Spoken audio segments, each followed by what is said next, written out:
আমি রেগেই আছি।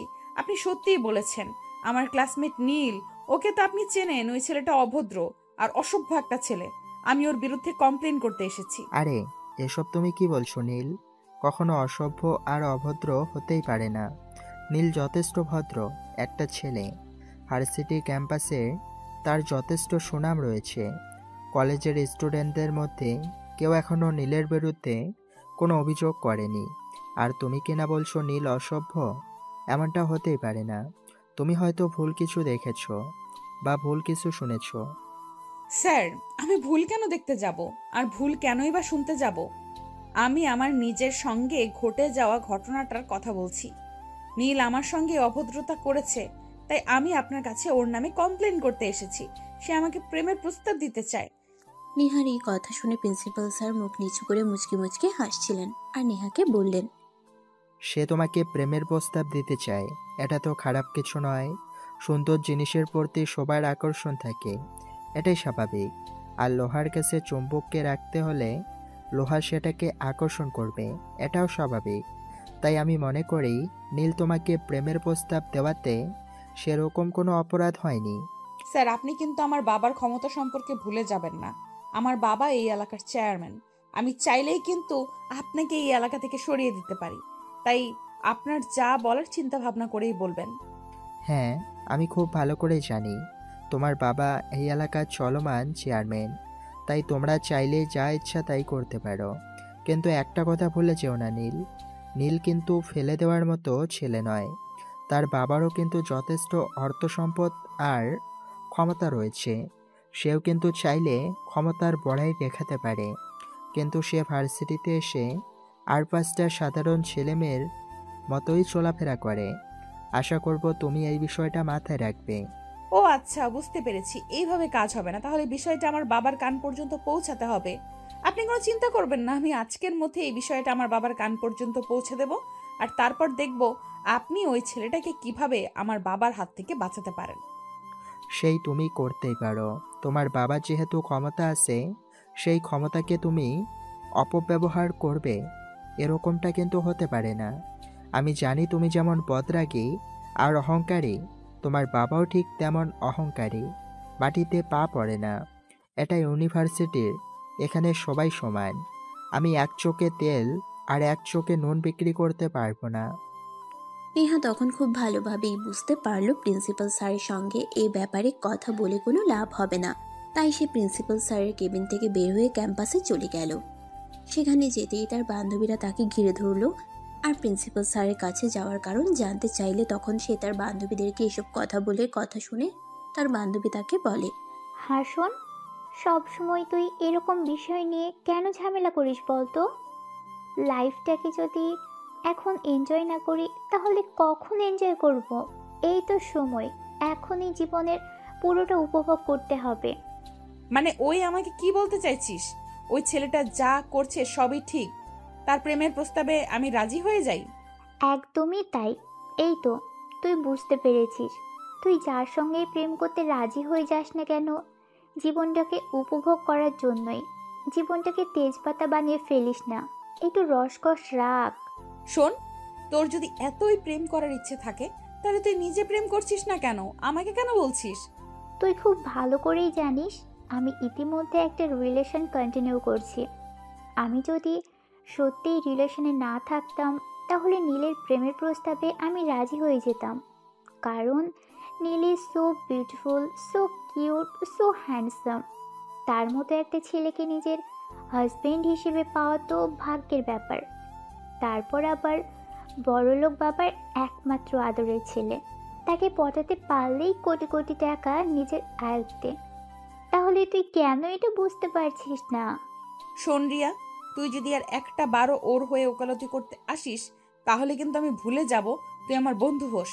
আমি কখনোই বড়লোকের বাবার বিগড়ে যাওয়া ছেলেকে বিয়ে করব না। প্রেম তো অনেক দূরের কথা। আশা করব তুই বিষয়টা বুঝতে পেরেছিস, আর কখনো আমাকে এই ব্যাপারে কিছুই বলবি না। ওকে, তোর যা ভালো মনে হয় তুই তাই কর। আমি তোকে এ ব্যাপারে কিছুই বলবো না, কারণ আমি খুব ভালো করেই জানি তোর মনে শুধু অহংকার আর হিংসায় ভরপুর। তোকে আমি ভালো কোনো কথা বলি সেটা তুই শুনবি না। তাই আমি মনে করি তোকে কোনো কথা না বলাই ভালো। কোনো প্রয়োজন নেই। তোর যেটা ভালো মনে হয় তুই সেটাই কর। হায়, তুই একদম সঠিক বুঝতে পেরেছিস। আমাকে এসব ফালতু কথা বুঝিয়ে কোনো লাভ নেই। তোর এসব ফালতু কথাগুলো তোর অন্য কোনো বন্ধু বা কোনো বান্ধবীর জন্য রেখে দে। এগুলো আমি তোদের জন্য কাজে লাগবে। আমি আসি এখন। এই কথা বলে নেহা সেখান থেকে চলে গেল। আর সেদিন বিকেল বেলা বাড়িতে এসে তার আব্বুর সঙ্গে সবকিছু খুলে বলল। এত বড় সাহস ছেলেটার! কে এই ছেলে আর কি তার পরিচয় সেসব আমার জানার কোনো প্রয়োজন নেই। এই ছেলের ব্যবস্থা আমি করেই ছাড়বো। এত বড় দুঃসাহস কোথায় পেয়েছে আমার মেয়েকে প্রেমের প্রস্তাব দেওয়ার? হ্যাঁ আব্বু, ওই ছেলেটার খুবই দুঃসাহস। তাই তুমি ওকে দেখিয়ে দিবে তোমার ক্ষমতা কতটা। তুমি কোনো চিন্তা করো না, আমি দেখছি বিষয়টা। কার এত বড় সাহস যে কিনা ইউনিভার্সিটিতে গিয়ে আমার মেয়েকে প্রেমের প্রস্তাব দেওয়ার সাহস দেখায়, তাকে তো আমি আজ তো ছেড়ে দেব না। তার কলেজেটা ভুনা করে খেয়ে নেব। সে যত বড় বাপের ছেলেই হোক না কেন, সে ব্যাপারে আমার কোনো বিন্দুমাত্র মাথা ব্যথা নেই। নেহা তখন তার বাবার সঙ্গে নীলের বিরুদ্ধে আরো অনেক কিছু মিথ্যে কথা বলে সেখান থেকে চলে আসে। পরের দিন সকালবেলা যখন নীল ইউনিভার্সিটি যাওয়ার জন্য বাসা থেকে মোটর সাইকেল নিয়ে বের হয়, তখনই রাস্তায় কিছু লোক তার পথ আগলে দাঁড়ায়। নীল কিছু বুঝতে না পেরে বাইক থেকে নামে আর ওদের জিজ্ঞাসা করে। কি ব্যাপার? কে আপনারা? আর এভাবে আমার পথ আগলে দাঁড়িয়ে আছেন কেন? পথ থেকে ধরুন, আমার ইউনিভার্সিটি টাইম হয়ে গেছে, আমাকে যেতে হবে। আমরা যদি ভুল না করে থাকি তাহলে তুই সেই ছেলে যে নেহা ম্যাডামকে প্রতিদিন বিরক্ত করিস, তাই তোর সঙ্গে একটু বোঝাপড়া করতে আসলাম। ও তাই নাকি? শোন, তোদের নেহা ম্যাডাম কি হিজড়া নাকি যে আমার মতো এত ভালো একটা ছেলের প্রেমের প্রস্তাব সে অ্যাকসেপ্ট করতে পারছে না? সে কি সারা জীবন একা একাই থাকবে নাকি? এই ভদ্রভাবে কথা বল, তুই ভুলে যাস না তুই কোথায় দাঁড়িয়ে আছিস। আমরা চাইলে কিন্তু এখান থেকে তোর হাড়গুলো গুঁড়ো করে হসপিটালে পাঠিয়ে দিতে পারি। যদিও আমাদেরকে সেই রকম অর্ডার দেওয়া হয়েছে, কিন্তু আমাদেরও তো একটু দয়া মায়া আছে। তাই তোকে শেষবারের মতো সুযোগ দিচ্ছি। আজকের পর থেকে নেহা ম্যাডামকে কখনোই বিরক্ত করবি না। আচ্ছা ঠিক আছে, তোরা এখন যেতে পারিস। আমি এই বিষয়টা ভেবে দেখব। আমি আমার ভালোবাসাকে নিজের করে নেব নাকি ছেড়ে দেব। যদি মনে হয় ভালোবাসাকে ছেড়ে দেওয়া উচিত তাহলে ছেড়ে দেব। আর যদি মনে হয় নিজের ভালোবাসাকে নিজের করেই রাখা উচিত তাহলে যা করতে হয় তাই করব। তোর যা ভালো মনে হয় তাই করিস, কিন্তু শেষবারের মতো বলে দিচ্ছি, তোকে ছাড়া নেহা ম্যাডামের আশেপাশে কোনোদিন দেখা না যায়। তোর ছায়াও যেন নেহা ম্যাডামের আশেপাশে কোনোদিন দেখা না যায়।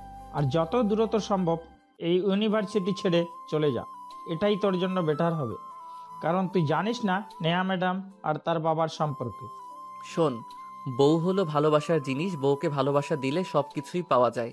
আর শ্বশুরবাড়ির মানুষজন দিয়ে কি করি? আমার বউ যদি ভালো হয় তাহলে শ্বশুরবাড়ির কোনো প্রয়োজন আমার নেই। এই বলে নীল সেখান থেকে বাইক স্টার্ট করে সোজা ইউনিভার্সিটিতে চলে আসলো। ভার্সিটি আসতেই সে দেখতে পেল নেহা ভার্সিটির ক্যাম্পাসের এক কোণে চুপচাপ বসে আছে। তখনই নীল সেখানে গিয়ে তার সামনে দাঁড়ালো আর বলল। Hi sweetheart, how are you? তুই এখানে আসলে কি করে? রাস্তায় কি কারোর সঙ্গে দেখা হয়নি? হ্যাঁ, আমার লক্ষ্মী হবু বউটা দেখা হয়েছিল তোমার সাঙ্গপাঙ্গদের সঙ্গে। ওদেরকে আমি বুঝিয়ে দিয়ে এসেছি তা আমি আমার ভালোবাসার মানুষটার সঙ্গে থাকবো। তারা যতই ভয় দেখাক আমি আমার ভালোবাসার মানুষকে ছেড়ে যাব না, কারণ I will really love you. Neel, তোকে আমি শেষবারের মতো বলছি আমার পিছু নেওয়া ছেড়ে দে। তা না হলে কিন্তু সেটা তোর জন্য খুবই খারাপ হবে। যেটা তুই এখন বুঝতে পারছিস না, কিন্তু যখন বুঝতে পারবি তখন খুব দেরি হয়ে যাবে। তখন কিন্তু আফসোস করে কোনো লাভ হবে না। ডার্লিং, ভয় আমাকে দেখিও না, কারণ আমি ভয় পাই না। ভয় কেন পাবো আমি? আমার কিসের কমতি আছে যার কারণে তুমি আমায় অ্যাভয়েড করতে পারো? আর তোমারই বা কিসের কমতি আছে যার কারণে তুমি নিজেকে এভাবে গুটিয়ে রাখার চেষ্টা করো? তুমি তো একটা সম্পূর্ণ মেয়ে, আর একটা মেয়ে তো একটা ছেলের প্রতি আকর্ষণ থাকবে, সেটাই স্বাভাবিক। কিন্তু তোমার ক্ষেত্রে তা কেন নয়? তুই আমার চোখের সামনে থেকে যাবি নাকি যাবি না সেটাই আমাকে বল। আমার কিন্তু এখন মেজাজ একদমই খারাপ হয়ে যাচ্ছে। আরে ডার্লিং, সকালবেলা ভার্সিটিতে এসে তোমাকে একা একা দেখতে এলাম, তাই তো তোমার সঙ্গে একটু রঙ্গ রসের আলাপ করতে এলাম। আর এখন কি না তুমি আমাকে মেজাজ দেখাচ্ছ? হবু জামাইকে কেউ এভাবে মেজাজ দেখায়? নীলের এরকম কথাগুলো নেহা নিতে পারছিল না, কারণ সে শর্ট টেম্পারেচারের। মানে অল্পতে রেগে যায়। তাকে কেউ স্বাভাবিক কোনো একটা কথা বললেও তার মেজাজ খুব বেশি গরম হয়ে যায়। তাই সে সেখান থেকে উঠে দাঁড়ায় আর নীলের গালে ঠাস ঠাস করে কয়েকটা চড় মেরে বলল, এই, তোর কি লজ্জা বলতে জিনিসটাই নেই নাকি? তোকে আমি কতবার বলছি তুই আমার চোখের সামনে দাঁড়াবি না।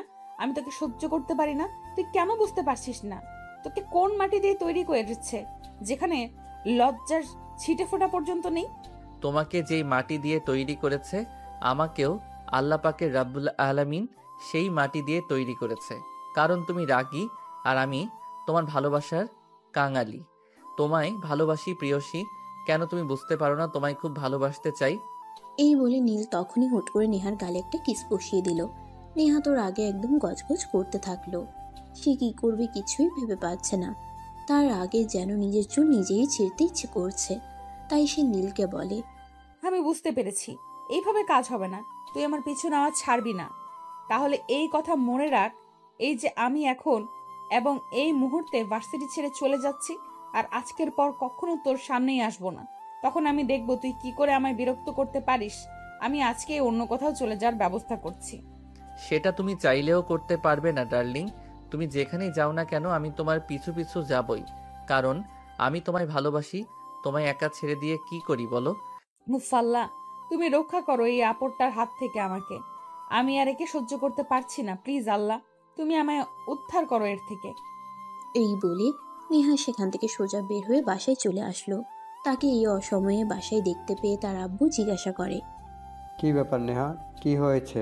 আমি তো তোমার আম্মুর কাছে শুনলাম তুমি একটু আগেই ইউনিভার্সিটিতে গিয়েছিলে, কিন্তু এখনই ফিরে আসলে কেন? কোনো সমস্যা হয়েছে নাকি? আব্বু, আমি আর ইউনিভার্সিটিতে পড়াশোনা করব না। আমাকে তুমি অন্য কোথাও ভর্তি করানোর ব্যবস্থা করো। এখানে আমার পড়াশোনা করতে একটুও ভালো লাগছে না। কিন্তু মামুনি, এভাবে বললে তো হয় না। এখন বছরের মাঝামাঝি সময়, এখন তো কোনো ইউনিভার্সিটিতে ভর্তি নেবে না। তাই এই কয়টা দিন তোমার এই ইউনিভার্সিটিতেই পড়াশোনা করতে হবে, তারপর যা হয় দেখা যাবে। উফ আল্লাহ, আমি আর সহ্য করতে পারছি না। আচ্ছা ঠিক আছে, তাহলে তুমি প্রিন্সিপাল স্যারের সাথে কথা বলো আর আমাকে বাড়িতে রেখে পড়াশোনা করানোর ব্যবস্থা করো। কারণ আমি আর এই ইউনিভার্সিটিতে কোনোভাবেই যাব না। এখানে গেলেই নীল সারাক্ষণ আমাকে বিরক্ত করবে, আর এগুলো আমি সহ্য করতে পারছি না। আচ্ছা ঠিক আছে, কোনো সমস্যা নেই। আমি আগামীকালকে তোমার ইউনিভার্সিটিতে যাব আর প্রিন্সিপাল স্যারের সঙ্গে এই ব্যাপারে কথা বলবো। প্রয়োজন হলে এই ছেলেকে সঙ্গে আমি নিজে কথা বলবো। দেখে নিতে চাই তার কত বড় বুকের পাঠা, যে কিনা আমার মেয়েকে বিরক্ত করে।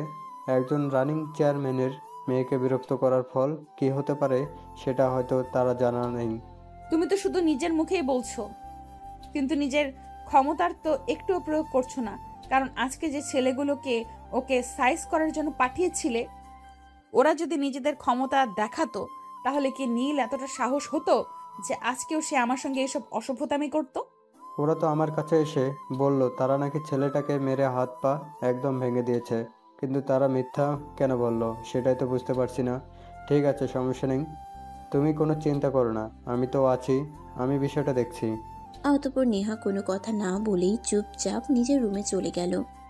সেদিন রাতের বেলা নেহা শুয়ে শুয়ে মোবাইল টিপাটিপি করতেছিল। তখনই হঠাৎ একটা অন্য নাম্বার থেকে ফোন আসলো। নেহা ফোনটা রিসিভ করতে চাইল না, কারণ সে সচরাচর অপরিচিত নাম্বারে ফোন রিসিভ করে না। আর তার ফোনে কখনো তেমন একটা অপরিচিত নাম্বার থেকে ফোন আসেও না। কিন্তু 2-3 বার ফোনটা বেজেই চলছিল, তাই সে ফোনটা রিসিভ করলো। কি ব্যাপার ডার্লিং, সে কখন থেকে ফোন দিচ্ছি, তুমি আমার ফোন তুলছো না কেন? নাকি অভিমান করে আছো? এক্সকিউজ মি মিস্টার, কে আপনি? আর এরকম ভুলভাল বকছেন কেন? আপনি কাকে ফোন করেছেন? উফ ডার্লিং, আমি এতক্ষণ ধরে তোমার সঙ্গে কথা বলছি আর তুমি আমার কণ্ঠ শুনে বুঝতে পারছো না আমি কে আর কোথা থেকে বলছি? এতক্ষণে বুঝতে পেরেছি। বল, তুই আমাকে কেন ফোন করেছিস আর আমার নাম্বার কোথায় পেয়েছিস?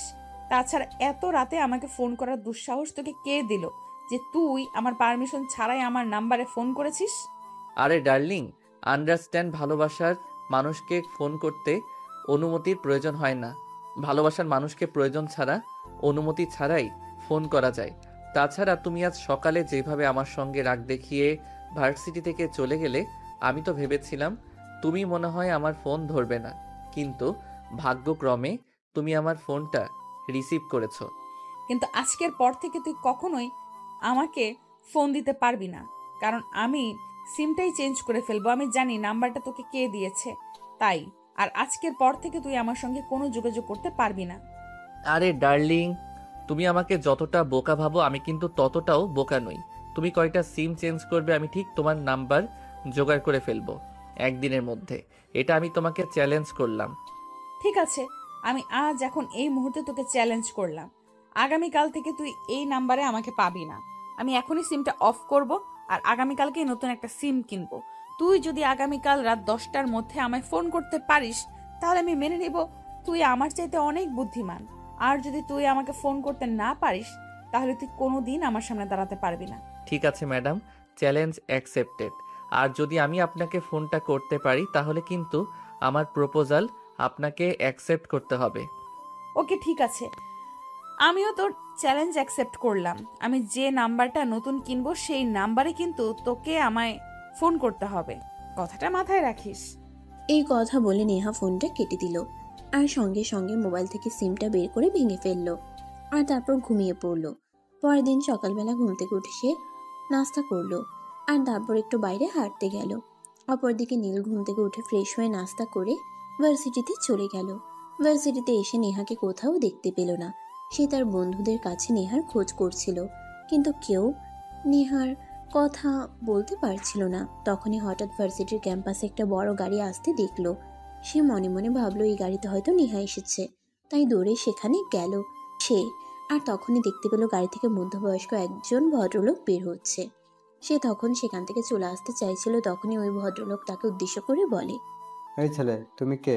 এই ইউনিভার্সিটিতে পড়াশোনা করো? হ্যাঁ আঙ্কেল, আমি এই ইউনিভার্সিটিতেই পড়াশোনা করি। কিন্তু আপনি কে? আপনাকে তো ঠিক চিনলাম না। আমাকে চেনবার কথাও নয়, কারণ আমি তো আজকের আগে কখনো ইউনিভার্সিটিতে আসিনি। যাই হোক, তোমাকে একটা কথা জিজ্ঞাসা করার ছিল। ফার্স্ট ইয়ারের নীল নামে কাউকে চেনো?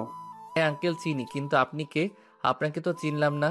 আর নীলের সঙ্গে আপনার কি প্রয়োজন সেটা জানতে পারি?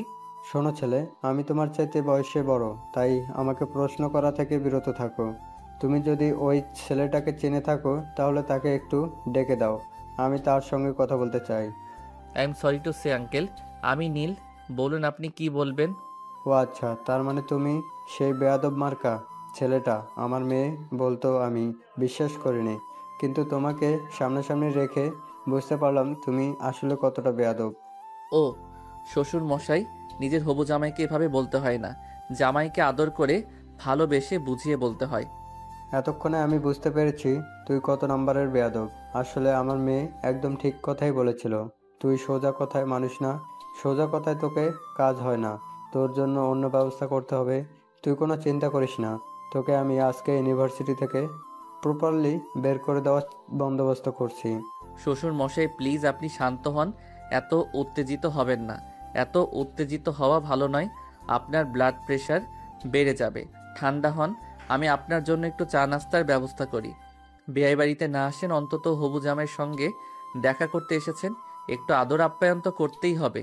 তোর সঙ্গে আমি এখানে কথা বলবো না, চল প্রিন্সিপালের রুমে, আমি তোর সঙ্গে সেখানেই কথা বলতে চাই।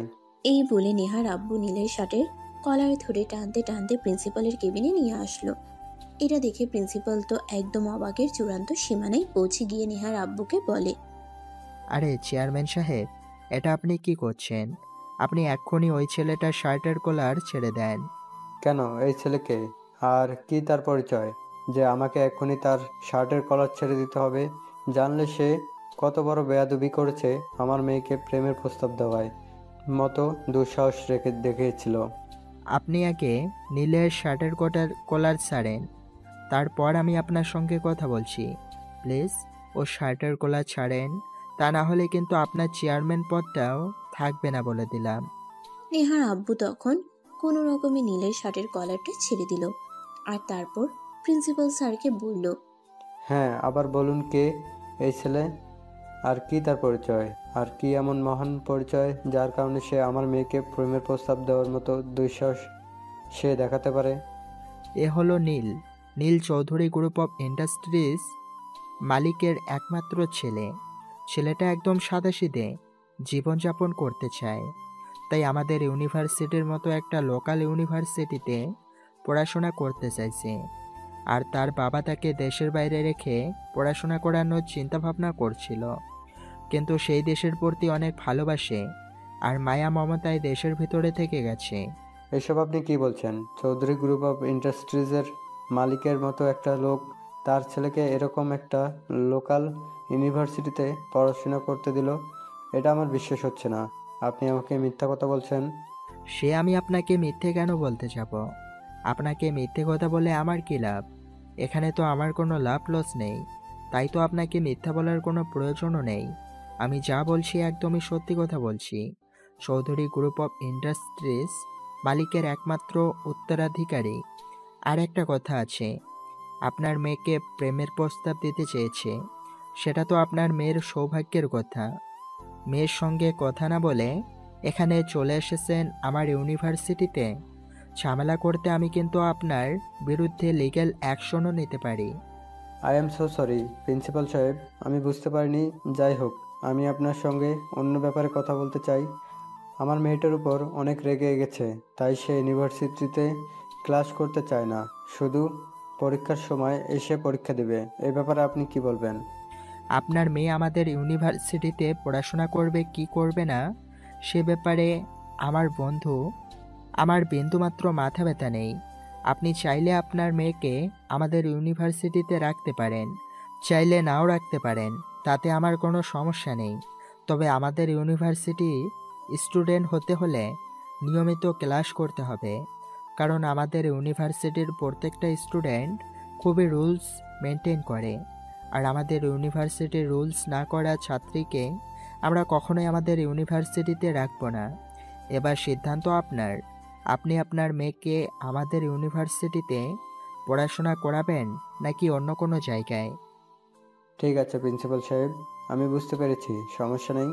আমি বাসায় গিয়ে আজকেই আমার মেয়ের সঙ্গে কথা বলবো, তারপর দেখি কি হয়।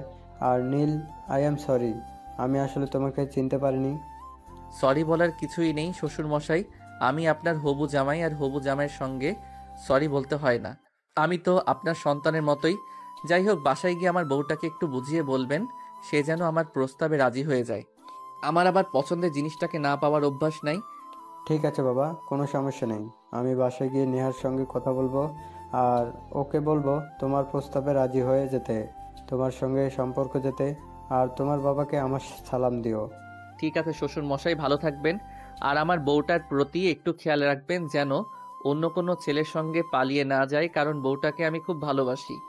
অতঃপর নেহার আব্বু সেখান থেকে বের হয়ে সোজা বাসায় চলে গেল। বাসায় যেতেই নেহা তার আব্বুকে জিজ্ঞাসা করলো, কি ব্যাপার আব্বু, তুমি প্রিন্সিপাল স্যারের সঙ্গে কথা বলেছো আর ওই বদমাইশ ছেলেটাকে ভার্সিটি থেকে বের করার বন্দোবস্ত করেছো? মামুনি, তুমি একটু ঠান্ডা হও, নিজের মাথাটা ঠান্ডা করো। আমি তোমার সঙ্গে বসে কিছু কথা বলতে চাই, প্লিজ তুমি নিজেকে শান্ত করো। আব্বু, আমি নিজেকে পরে শান্ত করব।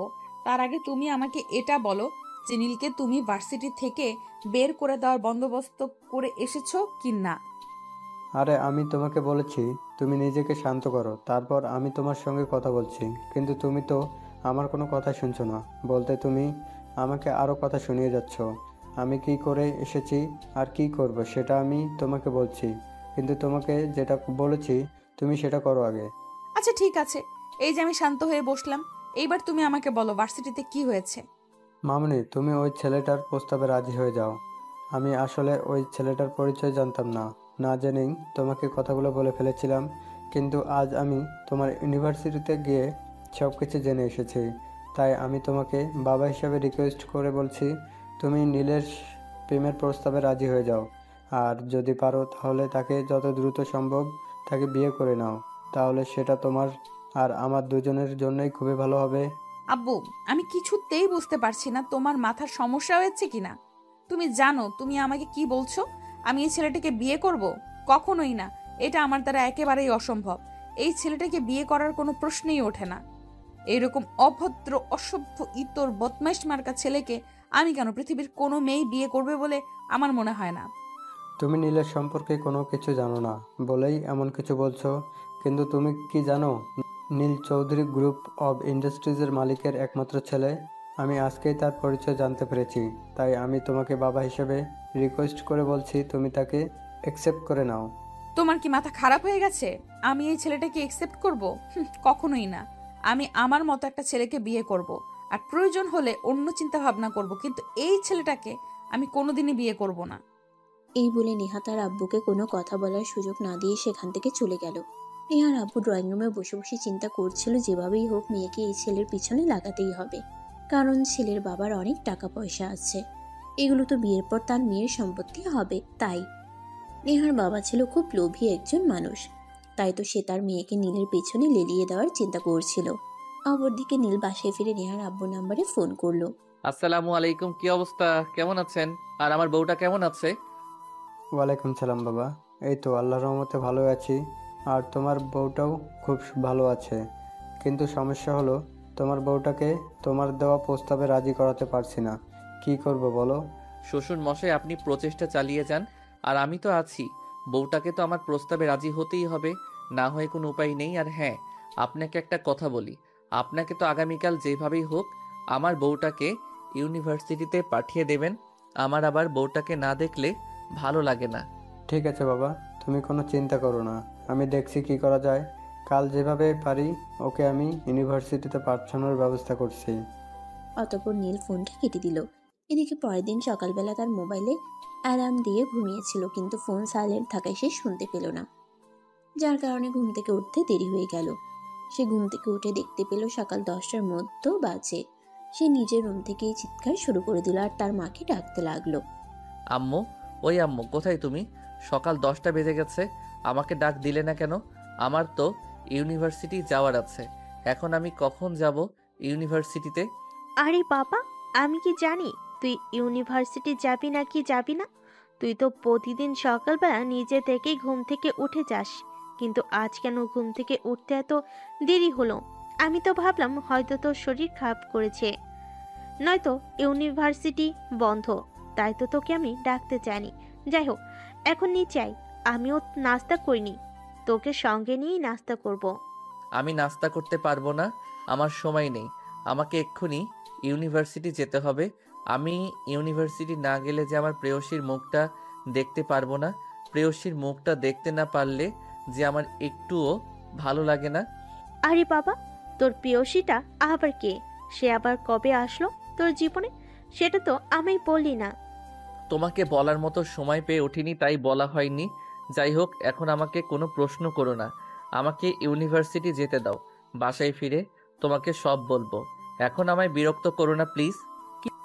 অতঃপর নীল তার আম্মুকে আর কোনো কথা বলার সুযোগ না দিয়ে বিছানা থেকে নেমে সোজা ওয়াশরুমে চলে গেল। তারপর ফ্রেশ হয়ে এসে নাস্তা না করে বাসা থেকে বের হয়ে সোজা ইউনিভার্সিটি চলে গেল। ইউনিভার্সিটি এসে দেখতে পেল ক্লাস অলরেডি শুরু হয়ে গেছে। অপরদিকে নেহা কিন্তু অনেকক্ষণ আগেই ইউনিভার্সিটি চলে এসেছিল তার বাবার চাপে পড়ে। তার বাবা তাকে অনেক করে বুঝিয়েছিল আজ তাকে ইউনিভার্সিটি আসতেই হবে, তাই তো সে আসলো। আর ইউনিভার্সিটি এসে যখন নীলকে দেখতে না পেল তখন সে মনে মনে খুবই খুশি হলো। সে ভেবেছিল নীল হয়তো ইউনিভার্সিটিতে আসবে না, কিন্তু তার সেই আশায় জল ঢেলে দিয়ে তখনই নীল ক্লাসরুমে প্রবেশ করলো। কি ব্যাপার ডার্লিং, আমার শ্বশুরমশাই দেখি তোমাকে সত্যি সত্যি ইউনিভার্সিটি পাঠিয়ে দিল। তুমি কখন আসলে? আমি তো ভেবেছিলাম তুমি ইউনিভার্সিটিতে আসোনি, আমাকে বিরক্ত করতে আবার চলে এসেছো। কি করব প্রিয়সীটা, বলো আমায়। আমি যে তোমাকে ছাড়া থাকতে পারি না, তোমায় না দেখলে আমার একটু ভালো লাগে না। তোমাকে না দেখলে আমার চোখের সামনে কি যেন একটা নাই নাই মনে হয়। খুব ভালোবেসে ফেলেছি যে তোমায়, আমার জীবনে তুমি না থাকলে যে কিছুই নেই। এই শোনো, তোমার এসব আজাইরা ভাষণ শুনতে আমার একদম ভালো লাগে না, তাই দয়া করে এসব আজাইরা ভাষণ আমার সামনে দিবে না। এটি ইউনিভার্সিটি, এখানে সবাই পড়াশোনা করতে আসে, তাই দয়া করে পড়াশোনায় মনোযোগ দাও, তাহলে পরীক্ষার রেজাল্ট ভালো করবে। আর আমাকেও পড়াশোনা করতে দাও, কারণ তুমি এখানে প্রেম করতে আসলেও আমি পড়ালেখা করতে এসেছি। আরে ডার্লিং, এভাবে বলতে হয় না। আমি কি কখনো বলেছি যে তুমি এখানে পড়াশোনা করতে আসোনি? এখানে সবাই পড়াশোনা করতে আসে, কিন্তু পড়াশোনার ফাঁকে নিজের মনটাকেও তো একটু ভালো রাখা প্রয়োজন। আর ভালো রাখার জন্য ভালোবাসাটা খুবই প্রয়োজন। আমি তোমায় ভালোবাসি প্রিয়সী। তুমি এইভাবে আমায় ডিস্টার্ব করছো, সেটা কিন্তু এখনই আমি ক্লাস টিচারকে জানিয়ে দেব। ক্লাস করার সময় কোনো মেয়েকে ডিস্টার্ব করা একদমই কিন্তু ঠিক নয়। তুমি কি চাও আমি ক্লাস টিচারকে নোটিস করি? যেখানে প্রিন্সিপাল স্যারের কাছে নোটিশ করে কোনো লাভ হলো না, সেখানে কি না তুমি ক্লাস টিচারের কাছে আমার নামে নোটিশ করতে চাইছো? ক্লাস টিচার কি আমার বিচার করবে নাকি আমায় কিছু বলবে? কিছুই লাভ হবে না। উল্টে ক্লাসের সবাই তোমার আমার সম্পর্কের বিষয়টা জেনে যাবে। সেটা কি খুব ভালো হবে? তুমি নিজেই চিন্তা করো। ও নীল, তোমার কি একবারও মনে হচ্ছে না যা করছো একদম বেশি বেশি করে ফেলছো? এটা কিন্তু করা একদমই উচিত হচ্ছে না। ডার্লিং, তুমি কেন এমন করছো? কেন আমায় বুঝতে পারছো না? প্লিজ ডার্লিং, একটু তোমার হাতটা ধরতে দাও। তোমার হাতটা কিন্তু সেই নরম, আমার কিন্তু খুব ভালো লাগে। নেহা তখন নীলের কথার কোনো উত্তর না দিয়ে নিজের বইপত্র হাতে নিয়ে ক্লাসরুম থেকে বের হয়ে সোজা ক্লাসের বাইরে চলে গেল। ক্লাস টিচার বিষয়টা দেখতে পেয়েও না দেখার ভান করে রইল, কারণ ক্লাস টিচার বিষয়টা জানতো, তাই তিনি চেপে গেলেন। অপরদিকে ক্লাস শেষ হলে নীল ভার্সিটির ক্যাম্পাসে আসলো আর নেহাকে বলল, কি ব্যাপার ডার্লিং, এভাবে ক্লাসরুম থেকে চলে আসলে কেন? এই নাও ক্লাসের নোটগুলো, ঠিক মতো পড়াশোনা করো। তোমাকে কিন্তু ভালো রেজাল্ট করতে হবে। তুমি চৌধুরী বাড়ির হবু বৌমা বলে কথা। ভালো রেজাল্ট না করলে কিন্তু আবার আমার বাবার মান ইজ্জত থাকবে না। তোর 14 গোষ্ঠীর মানিজ্যতের খেতায় আগুন। তুই কি ভেবেছিস আমি তোর গোষ্ঠীর মানিজ্যত নিয়ে চিন্তা করছি? তুই আমার চোখের সামনে থেকে দূর হয়ে যা। তোকে আমি সহ্য করতে পারি না। তারপরও কেন তুই আমায় বারবার বিরক্ত করিস? ওই যে ডার্লিং, তুমি আমাকে মেনে না নিলেও আমার শ্বশুর মশাই কিন্তু আমাকে মেনে নিয়েছে। তিনি কিন্তু আমাকে তোমাদের বাড়িতে ইনভাইট করেছে। আজ রাতে কিন্তু আমি আসছি। একদম না। তুই যদি আমাদের বাড়িতে আসিস তাহলে কিন্তু আমি তোর মাথা ফাটিয়ে ফেলবো। তোকে খুন করতে পারি, তার কিন্তু কোনো গ্যারান্টি নেই। তুই খুব ভালো করে জানিস আমার মেজাজ খারাপ হয়ে গেলে আমি কি করতে পারি। সে তোমার যা ইচ্ছা তুমি তাই করতে পারো। তুমি যদি নিজে নিজেই বিয়ের আগে বিধবা হতে চাও, তাহলে আমি কেন তোমাকে বাধা দেব? তোমার যা ইচ্ছে তুমি তাই করতে পারো। আমি কোনো ব্যাপারে তোমাকে কোনো বাধা দেব না। তোমার মন চাইলে বিয়েও করতে পারো, তাতেও আমার কোনো আপত্তি নেই। নীলের এসব ইয়ার্কি ফাজলামো কথাবার্তা শুনে মেজাজ ক্রমশ গরম হয়ে যাচ্ছিল। সে আর নিজেকে কোনোভাবেই কন্ট্রোল করতে পারছিল না। তখনই সে নীলের শার্টের কলার চেপে ধরে বলতে লাগলো, দেখ, আমি কিন্তু এক্ষুনি তোর মাথা ফাটিয়ে ফেলবো। আমার মেজাজ কিন্তু খুব গরম হয়ে যাচ্ছে। তুই ভাবতে পারছিস না আমি তোকে ঠিক কি করব। আরে ডার্লিং, উত্তেজিত কেন হচ্ছ? আমি তো তোমাকে বললাম তুমি চাইলে আমায় বিয়ে করতে পারো। আর এখন এই মুহূর্তে চাইলে আমায় একটা কিস করতে পারো। তোমার ওই নরম গোলাপি ঠোঁট দুটোর কিস খেতে আমার খুব ইচ্ছা করছে। তখনই নেহা হাত উঁচু করে নীলকে থাপ্পড় মারতে চাইছিল, কিন্তু নীল সেটা হতে না দিয়ে নেহার হাত চেপে ধরলো আর তখনই নেহাকে টান দিয়ে নিজের বুকের সঙ্গে মিশিয়ে নিল। নেহা তখন নিজেকে ছাড়ানোর চেষ্টা করছিল, ছাড় আমাকে বলছি, তা না হলে কিন্তু তোর সঙ্গে খারাপ কিছু হয়ে যাবে বলে দিলাম। কিন্তু কে শুনে কার কথা। ভার্সিটির ক্যাম্পাসে ছাত্রছাত্রীরা সবাই উপস্থিত ছিল।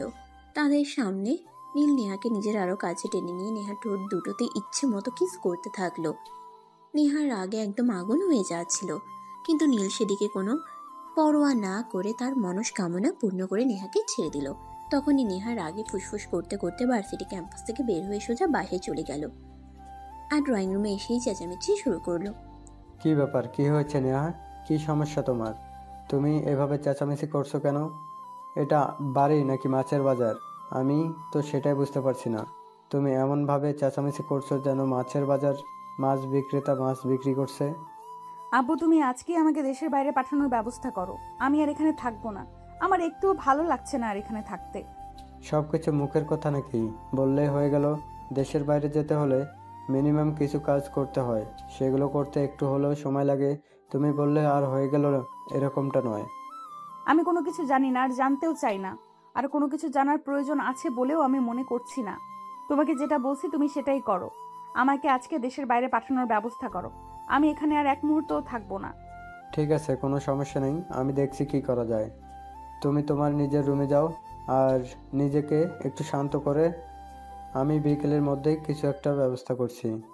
নেহা তখন আচ্ছা ঠিক আছে বলে নিজের রুমে চলে গেল আর অপরদিকে নেহার আব্বু তাদের বাড়ির কাজের লোককে ডেকে আনলো আর বলল, শোনো, তুমি এক্ষুনি নেহার খাবারের মধ্যে কড়া ঘুমের ওষুধ মিশিয়ে দাও, যাতে আগামী এক সপ্তাহে নেহার ঘুম না ভাঙে। স্যার, আপনি এসব কি বলছেন? আপনি নিয়া ম্যাডামকে ঘুমের ওষুধ দিতে বলছেন? কিন্তু কেন? আপনি জানেন ঘুমের ওষুধে শরীরের জন্য কতটা ক্ষতিকর? শোনো, আমি খুব ভালো করেই জানি কোনটা শরীরের জন্য ক্ষতিকর আর কোনটা মনের জন্য ক্ষতিকর, তাই আমাকে কোনো কিছু বোঝাতে এসো না। তোমাকে যেটা বলেছি তুমি সেটাই করো। তুমি এখনই নেহাকে দুপুরে খাবার দিয়ে আসবে আর ওখানেই ঘুমের ওষুধ মিশিয়ে দিবে। আচ্ছা, সব ঠিক আছে, কিন্তু এরকম করার কারণটা কি? আমি কিছুই বুঝতে পারলাম না।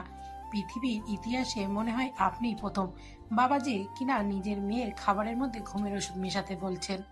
তোমাকে আমি অত কিছু চিন্তা করতে বলিনি। তোমাকে যেটা বলেছি তুমি সেটাই করো। তুমি এখনই নেহাকে দুপুরে খাবারের দিয়ে আসো। আর আমি যা করেছি নেহার ভালোর জন্যই করেছি। একটা কথা মনে রেখো, বাবা কিন্তু কখনো সন্তানের খারাপ কিছু করে না। হ্যাঁ স্যার, সেই জন্যই তো আমি খুব বেশি অবাক হচ্ছি। একটা বাবা কখনোই তার সন্তানদের খারাপ চায় না, কিন্তু আপনি কেন আপনার সন্তানকে ঘুমের ওষুধ দিতে চাইছেন? কাজের লোকের কথায় নেহার আব্বু কোনো উত্তর দিল না, সেখান থেকে চলে গেল। আর নেহাকে খুব তাড়াতাড়ি দুপুরের খাবার দিতে বলল। সার্ভেন্ট তখন কিচেন রুমে গিয়ে নেহার দুপুরের খাবার তৈরি করলো। আর খাবারের মধ্যে 4টা ঘুমের ওষুধ মিশিয়ে দিল যাতে নেহা খুব দ্রুত ঘুমিয়ে পড়ে। আর তারপর সেটা নিয়ে নেহার রুমে চলে গেল। ম্যাডাম, আমি আপনার দুপুরের খাবার নিয়ে এসেছি, আমি কি ভেতরে আসবো? হ্যাঁ, ভেতরে এসে খাবারটা দিয়ে যাও। আমার খুব ক্ষুধা পেয়েছে। সকালবেলা তো কিছু খাওয়ার সময় পেলাম না। আর ভার্সিটিতে গিয়েও মন মানসিকতা একদম ভালো ছিল না। এখন খাবার খেতেই হবে, তা না হলে আবার পেট ব্যথা শুরু হয়ে যাবে। হ্যাঁ ম্যাডাম, আর তাই তো আমি আপনার জন্য আজকে আপনার পছন্দের খাবার রান্না করেছি। আপনি তো সর্ষে ইলিশ আর চিংড়ির মালাইকারি খুব পছন্দ করেন। আমি এই দুইটোই আজকে আপনার জন্য রান্না করেছি, খেয়ে কিন্তু রিভিউ দিবেন। এই বলে সার্ভেন্ট নেহার রুমে খাবারগুলো রেখে সেখান থেকে বের হয়ে গেল। অপরদিকে নেহা হাত মুখ ধুয়ে এসে খাবারটা খেয়ে নিল। খাবার খেতেই তার কেমন যেন ঘুম ঘুম লাগছিল আর শরীরটা খুবই ক্লান্ত লাগছিল। তাই সে একটু বিছানায় গিয়ে শুইল। বিছানায় শোয়া মাত্রই সে কখন ঘুমিয়ে পড়লো সেটা বুঝতেই পারল না। অপরদিকে তার ঠিক আধা ঘন্টা পর নেহার আব্বু আবারও তাদের বাড়ির কাজের লোককে ডাক দিল। কি ব্যাপার? তোমাকে যে বলেছিলাম নেহার খাবারের ঘুমের ওষুধ মিশিয়ে দিতে, তুমি কি সেটা করেছো? হ্যাঁ স্যার, আমি তো অনেকক্ষণ আগে নেহা ম্যাডামের খাবারে ঘুমের ওষুধ মিশিয়ে দিয়েছি, ম্যাডামকে দিয়েও এসেছি। এতক্ষণে ম্যাডাম মনে হয় খাবারটা শেষ করে নিয়েছে। ঠিক আছে, তুমি একবার নেহার রুম থেকে দেখে শুনে আর ওষুধে কাজ হয়েছে কিনা। সার্ভেন্ট তখন নেহার রুমে গেল আর সেখানে গিয়ে দেখতে পেল নেহা শুয়ে আছে। নেহা ঘুমিয়ে পড়েছে কিনা সেটা বুঝবার জন্য নেহাকে 2-3 বার ডাক দিল। নেহা কোনো সাড়া শব্দ করছিল না। সার্ভেন্ট বুঝতে পারল নেহা ততক্ষণে ঘুমিয়ে গেছে। তাই সে নেহার বাবার রুমে ফিরে আসে আর নেহার বাবাকে বলে, স্যার, ম্যাডাম ঘুমিয়ে পড়েছে, আমি চেক করে দেখে এসেছি। ম্যাডামকে আমি 2 থেকে 3 বার ডাক দিয়েছি, কিন্তু ম্যাডাম কোনো সাড়া শব্দ করেনি। ঠিক আছে, কোনো সমস্যা নেই। আর এই নাও, এখানে পুরো 10,000 টাকা আছে। আমি যে আমার নিজের মেয়েকে ঘুমের ওষুধ দিয়েছি সেটা আবার তোমাকে দিয়ে, এটা কিন্তু জীবন চলে গেলেও কারো কাছে কোনোদিনও প্রকাশ করবে না। আচ্ছা ঠিক আছে, সবই বুঝলাম, কিন্তু এখন আপনি আমাকে এইটা বলুন যে আপনি এই কাজটা কেন করছেন। শোনো তাহলে, আমার মেয়েকে চৌধুরী গ্রুপ অফ ইন্ডাস্ট্রিজের মালিকের একমাত্র ছেলে নীল পছন্দ করে আর তাকে প্রেমের প্রস্তাব দিয়েছে, কিন্তু আমার মেয়েটা কোনোভাবেই রাজি হচ্ছে না। আমার মেয়েটা তো এমন সিদ্ধান্ত নিয়েছে আমি যেন তাকে দেশের বাইরে কোথাও পাঠিয়ে দেই এই ছেলেটার সঙ্গে সম্পর্ক না করার জন্য। কিন্তু আমি তো চাই আমার মেয়েটা ওই ছেলেটার সঙ্গে সম্পর্ক করুক আর যেভাবেই পারুক ওই ছেলেটাকে বিয়ে করে নিক। কিন্তু তুমি তো জানো না আমার মেয়েটা কত অহংকারী আর রাগী। তাই আমার মেয়েটাকে একটু শান্ত রাখার জন্য আমাকে এই পথটা অবলম্বন করতে হলো। ঠিক আছে স্যার, আমি বুঝতে পেরেছি, কোনো সমস্যা নেই, আপনি নিশ্চিন্তে থাকুন, কাক পক্ষেও এই ব্যাপারে কিছুই জানবে না। এই বলে সার্ভেন্ট নেহার বাবার রুম থেকে বের হয়ে আসলো। নেহার বাবা তখনই নীলকে ফোন করলো আর সবকিছু খুলে বলল। এই না হলে আমার শ্বশুর মশাই বুদ্ধিমানের মতো একটা কাজ করেছেন। যাই হোক, আমার বউটাকে কিন্তু দেখে রাখবেন যেন কোনো সমস্যা না হয়। ঠিক আছে বাবা, কোনো সমস্যা নেই, তুমি আমার উপর সম্পূর্ণ ভরসা রাখতে পারো। ঠিক আছে বাবা, কোনো সমস্যা নেই, তুমি আমার উপর সম্পূর্ণ ভরসা রাখতে পারো। আমি তোমার ভালোবাসার মানুষটাকে কোনোভাবেই হারিয়ে যেতে দিব না। তোমার মতো জামাই পাওয়া ভাগ্যের ব্যাপার, এটা আমি হাতছাড়া করতে চাই না। ঠিক আছে শ্বশুর মশাই, আপনাকে অসংখ্য ধন্যবাদ বুঝবার জন্য। আর হ্যাঁ, আমি আগামীকালকে একবার আমার প্রিয় মানুষটাকে দেখতে আসবো। ঠিক আছে বাবা, কোনো সমস্যা নেই, তোমার যখন ইচ্ছে তখন তুমি আমার বাড়িতে এসে নেহাকে দেখে যেও। আমার কোনো আপত্তি নেই। অতঃপর নীল ফোনটা কেটে দিল। আর এদিকে পরের দিন সকালবেলা নীল যখন ঘুম থেকে উঠলো, ফ্রেশ হয়ে নাস্তা খাওয়ার জন্য টেবিলে গেল, তখনই তার আম্মু তাকে জিজ্ঞাসা করলো, কি ব্যাপার? আমি তোকে কিছু জিজ্ঞাসা করেছিলাম, কিন্তু তুই আমার কথার কোনো উত্তর দিসনি কেন? আমি তো ভাবছি তুই আমার কথারকে সম্পূর্ণ এড়িয়ে গেছিস। আরে আম্মু, এত চিন্তার কি আছে? আমি কি কখনো এমন কিছু হয়েছে যেটা তোমার কাছ থেকে লুকিয়েছি? তাহলে এখন কেন লুকাতে যাব আমি তোমার কাছ থেকে? কোনো কিছুই লুকাইনি। তাছাড়া আমি যখন কোনো কাজ করি তখন কিন্তু সবার আগে আমি আমার ফ্যামিলির মানুষদের জানাই। এটা তো তুমি খুব ভালো করেই জানো। হ্যাঁ, সেটা আমি জানি, কিন্তু তোকে জিজ্ঞাসা করেছিলাম তোর প্রেয়সীকে। তুই তো সেই বিষয়ে আমাকে কিছুই বললি না। তুই কি নতুন নতুন প্রেমে পড়েছিস নাকি? হ্যাঁ, আর মেয়েটাকে আমি খুব ভালোবেসে ফেলেছি। আমি বিয়ে করতে চাই মেয়েটাকে। এটা তো খুবই ভালো খবর। তাহলে আজকে তোর আব্বু বাসায় আসলে আজকে আমি তোর আব্বুর সঙ্গে এ ব্যাপারে কথা বলবো। কে মেয়েটা? আর কি মেয়েটার পরিচয়? মেয়েটার কোনো ছবি আছে তোর কাছে? দেখাতে পারবি আমাকে? মোবাইলটা বের করে তার মোবাইল থেকে নেহার একটা ছবি তার আম্মুকে দেখালো। ছবি দেখে তো তার আম্মু একদম প্রথম দেখাতেই পছন্দ করে ফেললো আর নীলকে বলল, মাশাল্লাহ, একদম পরীর বাচ্চা বলা চলে। আমার ছেলের পছন্দ আছে বলতে হয়, তা না হলে এত সুন্দর মেয়েকে পছন্দ করতে পারলো? হ্যাঁ আম্মু, আমি একটা সুন্দর একটা মেয়েকে পছন্দ করতে পেরেছি বলেই তো তুমি প্রথম দেখাতেই পছন্দ করে নিয়েছো। তা না হলে কি এটা করতে? কখনোই তো করতে না। তাই তো আমি তোমাদের পছন্দ হবে এমন একটা মেয়েকে চুজ করেছি। ঠিক আছে, কোনো সমস্যা নেই বাবা। আমি আজকে তোর আব্বুর সঙ্গে এ ব্যাপারে কথা বলবো। যত দ্রুত সম্ভব মেয়ের ফ্যামিলির সঙ্গে যোগাযোগ করার চেষ্টা করব। কথা বলা শেষ করে ভার্সিটিতে চলে আসে। ভার্সিটি শেষ হলে সেই নেহাদের বাড়িতে গেল। নেহার বাবার পারমিশন নিয়ে সে নেহার রুমে গেল। নেহা তখন ঘরে ঘুমাচ্ছে। তখন সে নেহাকে ডেকে নেহার বাবার ঘরে আসলো আর তার বাবাকে বলল, আঙ্কেল, ঔষধে আবার কোনো ক্ষতি হবে না তো? আমার প্রিয়সীটার যদি আবার ঘুম না ভাঙে? চিন্তার কোনো কারণ নেই। আমি আমার মেয়েকে এমন কোনো ওষুধ দেইনি যেটা আমার মেয়ের ক্ষতি হবে। আর একটা কথা, তুমি হয়তো জানো না, আমি কিন্তু স্টুডেন্ট থাকাকালীন ফার্মাসিস্ট ছিলাম। তাই ওষুধের ব্যাপারে আমার মোটামুটি জ্ঞান আছে। তাই তোমার চিন্তার কোনো কারণ নেই। তার ঠিক 6 দিন পর ঘুম ভাঙবে। অতঃপর নেহার বাবার সঙ্গে আর কিছুক্ষণ কথা বলে নীল বাড়িতে চলে আসলো। এভাবেই হেঁটে গেল 6 দিন। আজ খুব টেনশন হচ্ছে, নেহা কি সত্যি ঘুম থেকে উঠবে নাকি অন্য কিছু হয়ে যাবে। তাই সে ভার্সিটিতে গেল না, সোজা বাসা থেকে বের হয়ে নেহাদের বাড়িতে চলে গেল। আর সেখানে গিয়ে দেখতে পেল নেহা তখনও ঘুমাচ্ছে। তখন প্রায় বিকেল 4টার মতো বাজে। তখনই নেহার ঘুম ভাঙলো। আর নেহা চোখ মেলে নীলকে দেখে একদম অবাক হয়ে বলল, কি ব্যাপার? তুমি কেন এখানে এসেছো? আমি কি তোমাকে এখানে আসার কথা বলেছি? আমি তো একটু পরেই দেশের বাইরে চলে যাব, শুধু তোমার জন্য। থ্যাঙ্কস গড, তাহলে তোমার ঘুম ভেঙেছে। আমি তো ভেবেছিলাম তোমার আর ঘুমই ভাঙবে না। আমি তো ভেবেছিলাম আমি হয়তো আমার প্রিয়সীটাকে হারিয়ে ফেলবো। যাই হোক, উপরওয়ালাকে অসংখ্য ধন্যবাদ যে তিনি তোমাকে ঘুম থেকে জাগিয়ে তুলেছেন। মানে এসব কি বলছো তুমি? আমি তো কিছুই বুঝতে পারছি না। ঘুম থেকে জাগিয়ে তুলেছেন মানে কি হয়েছিল এখানে? তখনই নেহার বাবা সেখানে এসে উপস্থিত হলো। আর নেহার ঘুম ভেঙেছে এটা দেখে নেহাকে বলল, আজ 6 দিন পর হয়ে গেছে। তুমি সেই দিন খাবার খেয়ে ঘুমিয়ে পড়েছিলে, আর 6 দিন পর আজ ঘুম থেকে উঠেছো। তোমার আর বিদেশে যাওয়া হয়নি, বুঝতে পেরেছো? মানে কি বলছো তুমি? আমি তো কিছুই বুঝতে পারছি না। আমি এমন ঘুমালাম যে 6 দিন পর ঘুম থেকে উঠলাম, কিন্তু কিভাবে সম্ভব? সেটা আমি তো কখনো 5-6 ঘন্টার বেশি ঘুমাতেই পারি না। তাহলে এতটা সময় কি করে কেটে গেল? তোমরা নিশ্চয়ই আমার সঙ্গে উল্টাপাল্টা কিছু করেছো, তাই না? হ্যাঁ, আমরা যেটা করতে বাধ্য হয়েছি, কারণ নীল তোমাকে খুবই ভালোবাসে। কিন্তু তুমি নীলকে কোনো পাত্তা না দিয়ে উল্টে দেশ ছেড়ে চলে যাওয়ার চিন্তা করেছিলে। আমি বাবা হয়ে কিভাবে তোমাকে সেরকমটা করতে দেই? তাই তো আমি বাধ্য হয়ে তোমার খাবারের মধ্যে ঘুমের ওষুধ মিশিয়ে দিয়েছিলাম, যাতে তোমার বিদেশে যাওয়া না হয়। কারণ ভালোবাসা জীবনে একবারে আসে, ভালোবাসা বারবার আসে না। আর সঠিক মানুষকে কখনো অবহেলা করতে নেই। মানে তুমি আমার বাবা হয়ে আমাকে ঘুমের ওষুধ দিয়েছিলে? আমি বুঝতে পারছি না। আর তুমি আমার বাবা নাকি শত্রু? আমার ভাবতে অবাক লাগছে যে তুমি অপরিচিত একটা ছেলের জন্য আমাকে ঘুমের ওষুধ দিয়েছিলে। তুমি ভাবলে কি করে এই ছেলেটাকে আমি কোনোদিনও মেনে নেব? তুমি মেনে নেবে কি নেবে না সেটা তো একান্তই তোমার ব্যক্তিগত ব্যাপার। কিন্তু আমি তোমার ছবি আমার ফ্যামিলিকে দেখিয়েছি, তারা সবাই তোমাকে পছন্দ করেছে। আর আমার শ্বশুর মশাইয়ের সঙ্গেও কথা বলে নিয়েছি, আগামী সপ্তাহেই আমাদের বিয়ে হবে। তুমি পাগল নাকি মাথা খারাপ আমি সেটাই বুঝতে পারছি না।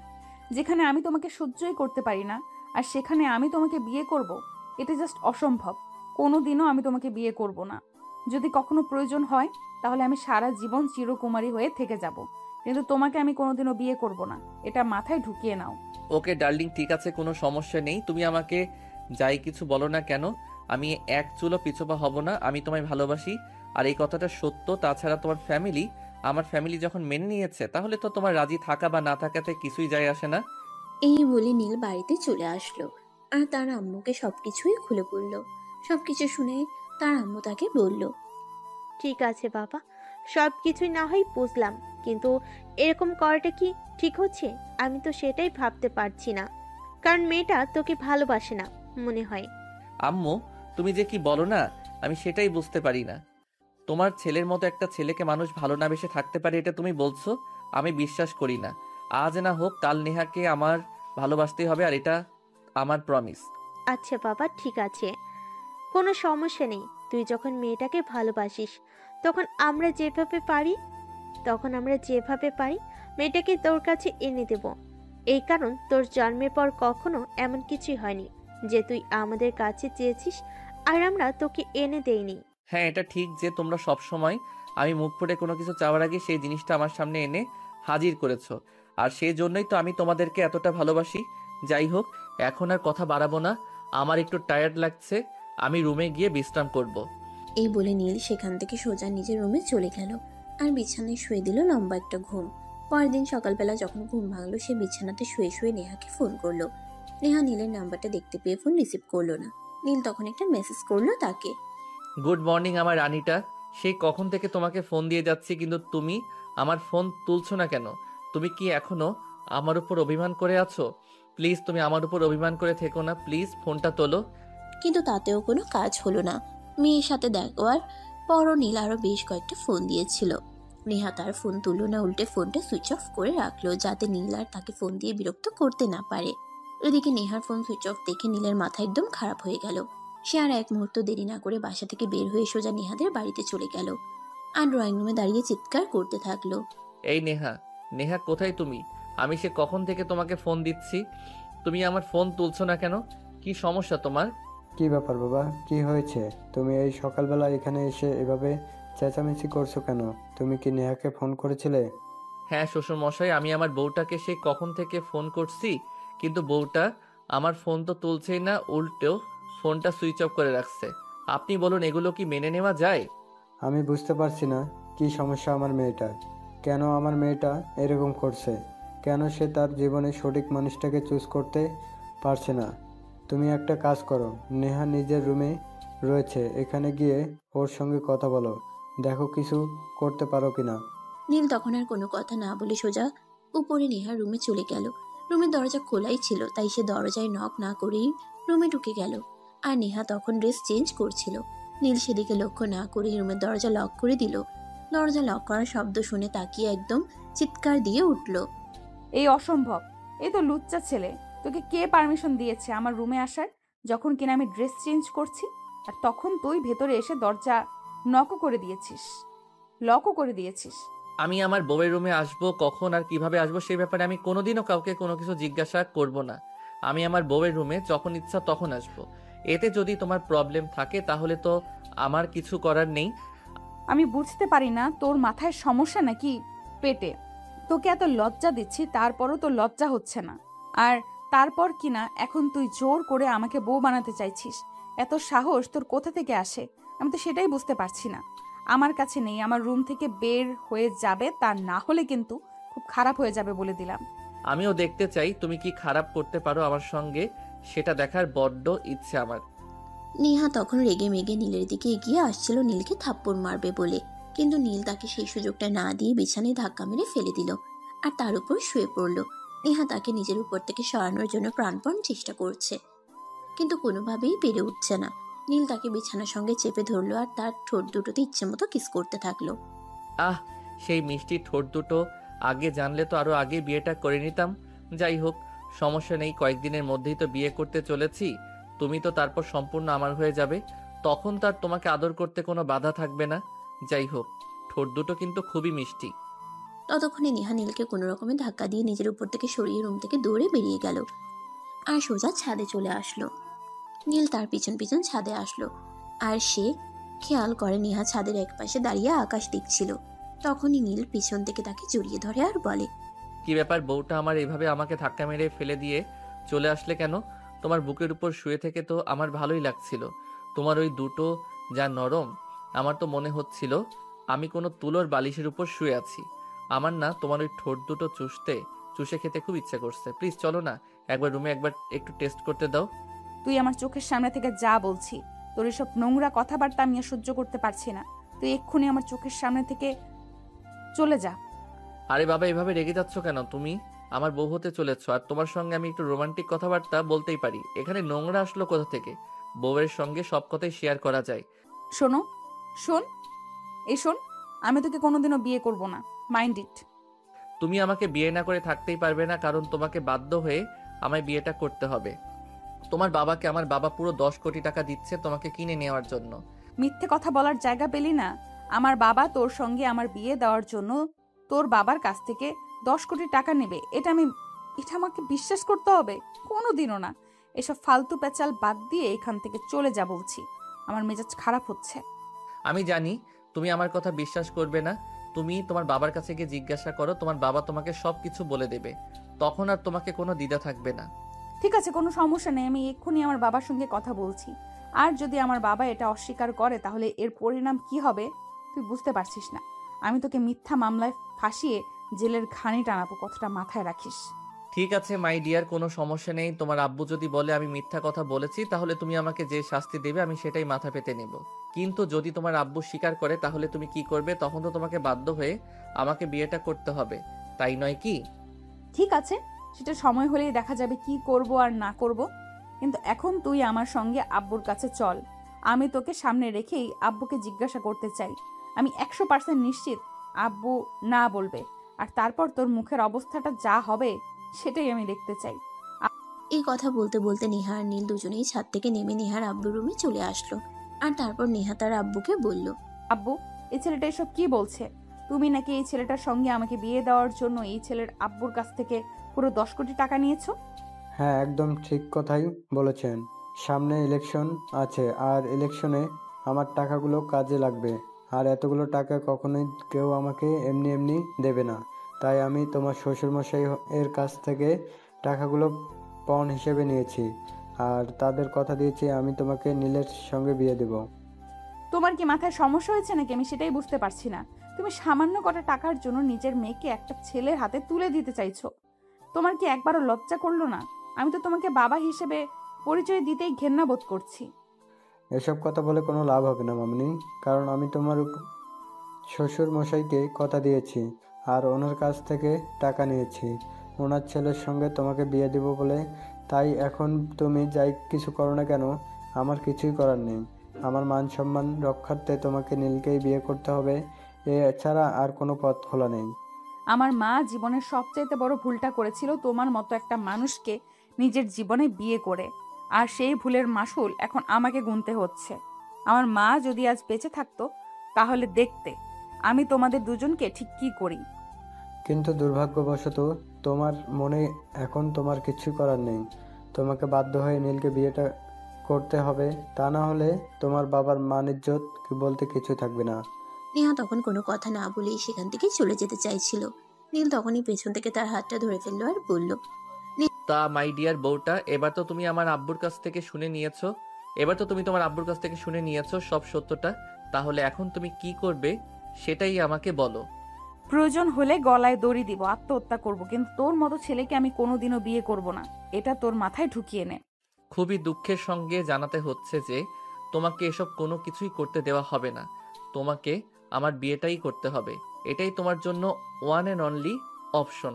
তোমার সামনে আর কোনো পথ খোলা নেই। যাই হোক, এত চিন্তা করে কোনো লাভ নেই। আমাকে বিয়ে করার জন্য নিজেকে মানসিকভাবে প্রস্তুত করো, কারণ বিয়ের পর তো তোমাকে নিয়ে চিন্তা করার মতো কোনো সময় পাবে না। সারাক্ষণ শুধু আমাকে নিয়ে চিন্তা করতে হবে। আমি যেসব কিছুই করব না, এত চিন্তা করে কোনো লাভ নেই। আমাকে তুই কোনোদিনও পাবি না, বললাম তো। প্রয়োজন হলে গলায় দড়ি দিব, আত্মহত্যা করব, কিন্তু তোর মতো ছেলেকে আমি কোনোদিনও বিয়ে করব না। আরে মামুনি, এভাবে কেন বলছো? নিজের জামাইয়ের সঙ্গে এভাবে কথা বলতে হয় না, সেটা তুমি জানো না?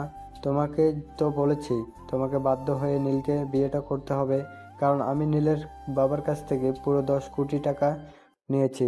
তাই তোমার নীলকে বিয়ে না করে কোনো উপায় নেই। নেহা তখন কোনো কথা না বলেই সেখান থেকে চলে গেল আর নিজের রুমে গিয়ে ইচ্ছে মতো কান্না করতে থাকলো।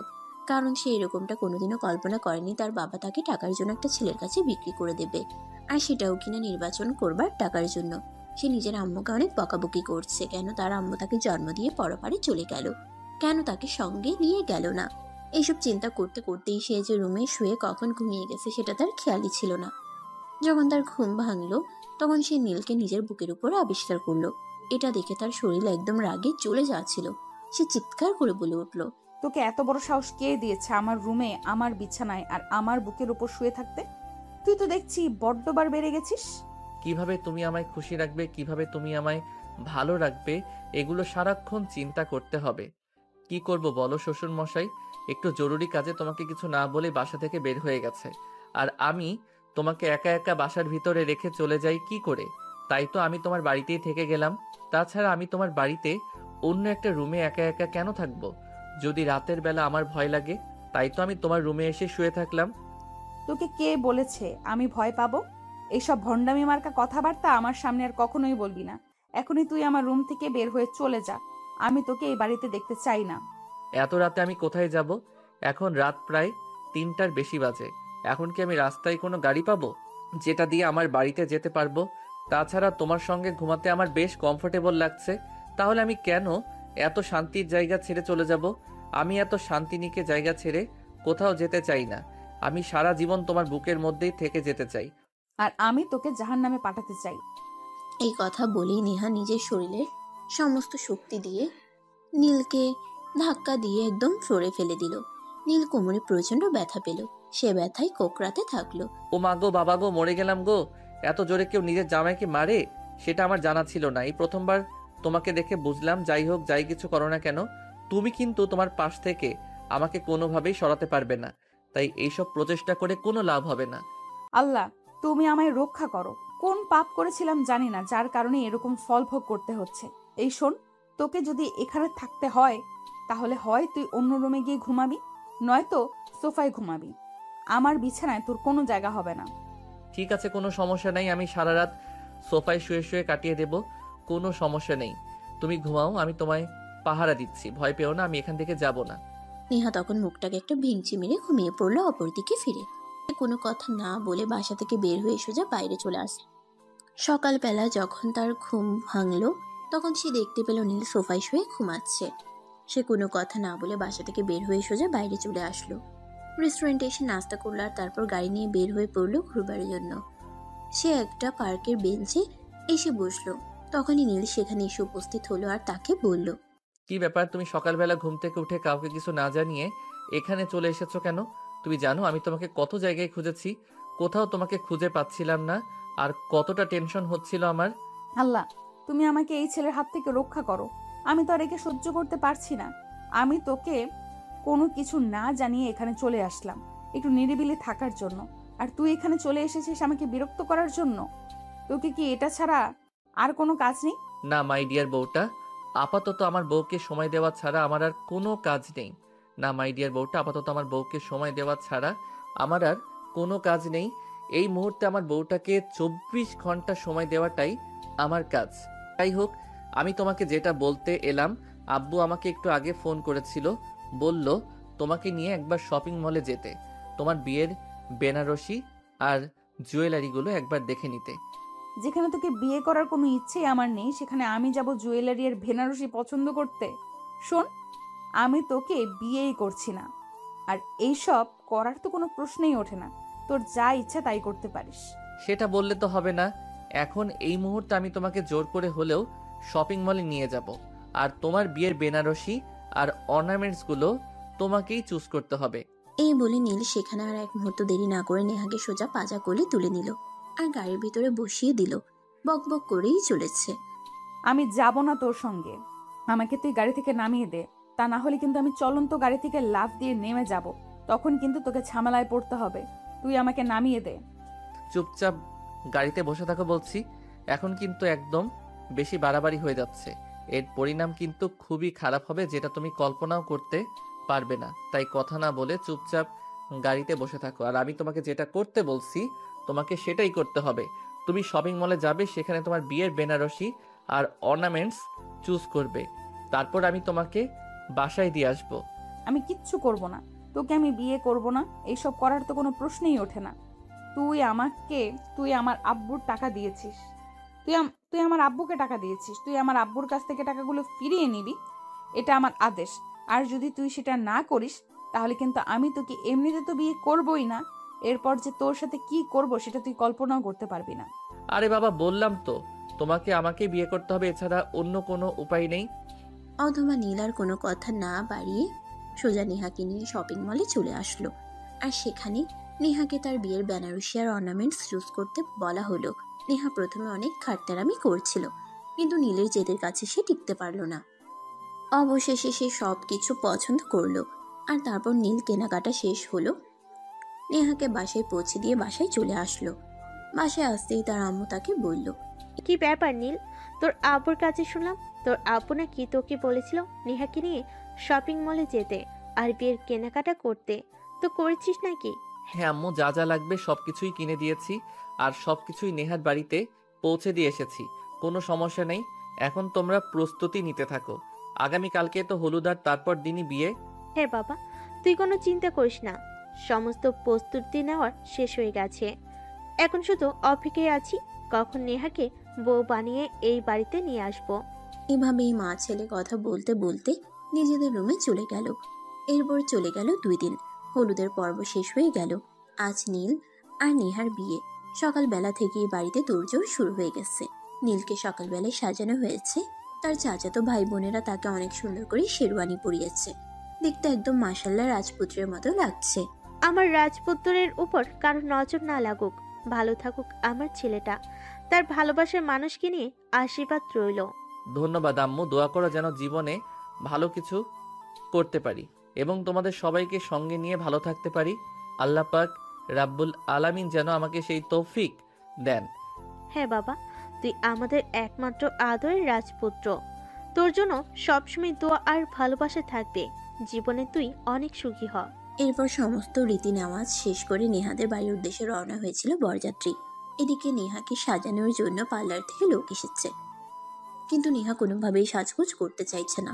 তখনই তার বাবা সেখানে আসলো আর তাকে বলল, নেহা, তুমি তো আমার একমাত্র মেয়ে, তোমার কাছে আমি এইটুকু চেয়েছি আর তুমি আমাকে এইটুকু দিতে পারছো না। আমি বাবা হিসেবে কি এইটুকু তোমার কাছ থেকে আশা করতে পারি না? তুমি আমার কাছে যদি অন্য কিছু চাইতে তাহলে আমি সেটা দিয়ে দিতাম, কিন্তু তুমি যেটা চাইছো সেটা তো দেওয়া আমার পক্ষে কোনোভাবেই সম্ভব নয়।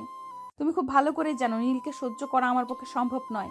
নীলকে আমি কোনো দিনও আমার লাইফ পার্টনার হিসেবে মেনে নিতে পারবো না। তাহলে তুমি কেন এটা নিয়ে আমাকে জোরাজুরি করছো? তার প্রথম কারণ, নীল তোমাকে ভালোবাসে আর সে তোমায় খুব ভালো রাখবে। আর দ্বিতীয় কারণ হলো, আমি নীলের বাবার কাছ থেকে 10 কোটি টাকা নিয়েছি পণ হিসেবে। সেগুলো আমি কোনোদিনও ফেরত দিতে পারবো না। তাই তোমার বাবার অনুরোধ তোমার কাছে, তুমি নীলকে বিয়ে করে নাও। আর একটা কথা মনে রাখো, বাবা মা কখনোই সন্তানের খারাপ কিছু চায় না। নীল খুব ভালো ছেলে, তুমি খুব ভালো থাকবে তার সঙ্গে। ঠিক আছে আব্বু, কোনো সমস্যা নেই। তুমি যখন আমাকে এত রিকোয়েস্ট করে বলছো তাহলে আমি বিয়েটা করছি। কিন্তু একটা কথা মাথায় রেখো, বিয়েটা কিন্তু শুধু কাগজে কলমেই থাকবে। নীল কিন্তু কোনো দিনই আমাকে প্রপারলি স্ত্রী হিসেবে পাবে না। একটা মানুষ যদি ভালোবেসে কাউকে নিজের করে নিয়ে তার কাছে থেকে ভালোবাসা না পায়, তাহলে সেই মানুষটাকে তো আর তার জীবনে কোনো প্রয়োজন নেই। থাক মা, বিয়ে করতে হবে না তোমাকে। তুমি তো চাও তোমার বাবা অপমানিত হোক। ঠিক আছে, তাহলে তাই হবে। এই কথা বলে নেহার আব্বু সেখান থেকে চলে যেতে চাইছিল। তখন নেহা পেছন থেকে তার আব্বুকে বলল, তোমাকে অপমানিত হতে হবে না। তুমি আমার বাবা। তুমি আমার জন্য জীবনে অনেক কিছু করেছো। আমার মা না থাকার পরেও তুমি কোনোদিনও আমাকে মায়ের অভাব বুঝতে দাওনি। তুমি যখন চাইছো আমি নীলকে বিয়ে করি আর তার সঙ্গে সংসার করি, ঠিক আছে, আমি সেটা মেনে নিলাম। আলহামদুলিল্লাহ, তোমাকে অসংখ্য ধন্যবাদ মামুনি বোঝার জন্য। যাই হোক, তাহলে তুমি তাড়াতাড়ি রেডি হয়ে নাও, কাজী সাহেব এখনই চলে আসবে। বরযাত্রীও কাছাকাছি চলে এসেছে। নেহা তখন রেডি হয়ে নিল। অপরদিকে বরযাত্রী যতক্ষণে চলে এসেছে আর তাদের খাওয়া দাওয়া চলছে, কিন্তু কাজী সাহেব এখনো আসেনি, তাই কাজী সাহেবের জন্য অপেক্ষা করা হচ্ছে। খাওয়া দাওয়া শেষ হওয়ার প্রায় আধা ঘন্টার মধ্যেই কাজী সাহেব সেখানে চলে আসলো আর বিয়ের কাজ সুসম্পন্ন করলো। অতঃপর নেহাকে নীলদের বাড়িতে নিয়ে আসা হলো। এদিকে রাতের খাওয়া দাওয়া শেষ করে সবাই নিজেদের রুমে চলে যাচ্ছে। অপরদিকে নেহা রুমে বসে বসে নীলের জন্য অপেক্ষা করছে। আজ বাসরাত বলে কথা, সবার জীবনে এই রাত শুধু একবারই আসে। প্রত্যেকটা মেয়ের এই রাত নিয়ে অনেক স্বপ্ন থাকে, নেহারও আছে, তাই তো সে ইচ্ছার বিরুদ্ধে বিয়ে করলেও নীলের জন্য বসে বসে অপেক্ষা করছে। রাত প্রায় 1টার কাছাকাছি বাজে। নীল তখন রুমে প্রবেশ করলো আর দরজাটা লাগিয়ে দিয়ে শেরওয়ানি খুলে সোফায় এসে শুয়ে পড়ার চেষ্টা করছিল। তখনই নেহা বিছানা থেকে নেমে সেখানে আসে আর তাকে বলে, কি ব্যাপার, তুমি এতক্ষণ কোথায় ছিলে আর রুমে এসে সোফায় শুয়ে পড়ছো কেন? বিছানায় তো অনেক জায়গা আছে। বিয়েটা আমি তোমাকে জোর করে করেছি, কিন্তু তোমার কাছ থেকে কোনো কিছু আমি জোর করে আদায় করতে চাই না। ভালোবাসা তোমার কাছ থেকে জোর করে পাওয়ার কোনো ইচ্ছেই আমার নেই। মানে আমি কিছুই বুঝতে পারছি না। এতদিন যা ছিল সবই অভিনয়। তুমি আমাকে ভুলিয়ে ভালিয়ে বিয়েটা করে আর এখন অ্যাভয়েড করতে চাইছো। এটা তো আমি কোনোদিনই হতে দেব না। আমি নেহা, আমি কখনোই হার মানতে শিখিনি। আর আজ তুমি আমাকে ভুলিয়ে ভালিয়ে বিয়ে করে বাসরাতে আমাকে একা একা ঘুম পাড়াবে, এমনটা তো হতে পারে না। তুমি তো আমাকে বিয়েটাই করতে চাওনি, তাহলে এসব কথা কেন বলছো? তুমি তো চাও না আমি তোমাকে ভালোবাসি, আদর করি, নিজের ভালোবাসা আগলে রাখি। শোনা, যা হওয়ার হয়ে গেছে, সেই সব কিছু ভুলে যাও। এখন তুমি আর আমি হাজব্যান্ড ওয়াইফ। আমাদের মধ্যে ভালো একটা সম্পর্ক তৈরি করা খুবই প্রয়োজন। আমাদের মধ্যে ভালো একটা বন্ডিং রাখা খুবই প্রয়োজন, কারণ এখন আমরা হাজব্যান্ড ওয়াইফ। এখন যদি আমাদের মধ্যে সম্পর্ক খারাপ হয় তাহলে সবাই এটা নিয়ে কথা বলবে, আমাদের কথা শোনাবে, সেগুলো আমি সহ্য করতে পারবো না। তাহলে আর দেরি করছো কেন? চলো বিছানায়। দীর্ঘ 23 বছর ধরে একটা রাতের জন্য অপেক্ষা করছি, আর সেটা এখানে বসে বসে গল্প করে নষ্ট করব? তোমাকে কে বলেছে এখানে বসে বসে গল্প করে সময় নষ্ট করবার জন্য? আমি তো সেই কখন থেকে তোমার জন্য অপেক্ষা করছিলাম, তুমি তো এতক্ষণ লেট করলে। আমি তো ভেবেছিলাম তুমি আমাকে মেনে নেবে না, কারণ বিয়ের আগে যেরকম কথাবার্তা বলেছিলে তাতে তো আমি সম্পূর্ণ ভেবে নিয়েছিলাম যে তুমি আমাকে কোনোদিনও গ্রহণ করবে না। আমি যদি তোমাকে জোর করে বিয়েও করি তারপরে তুমি আমাকে মেনে নেবে না, তাই তো আমি আমার বন্ধুদের সঙ্গে আড্ডা মেরে এতক্ষণে রুমে আসলাম। আমি যদি জানতাম তুমি সবকিছু ভুলে গিয়ে নতুন করে শুরু করতে চাও, তাহলে কি আমি এতটা সময় কখনই বাইরে নষ্ট করতাম? হ্যাঁ, যেটা হওয়ার তো হয়ে গেছে, তাহলে এখন আর ঝামেলা করে কি লাভ? বিয়ে তো জীবনে একবারই হয়, তাহলে কেন এখন আর শুধু শুধু ঝামেলা করব?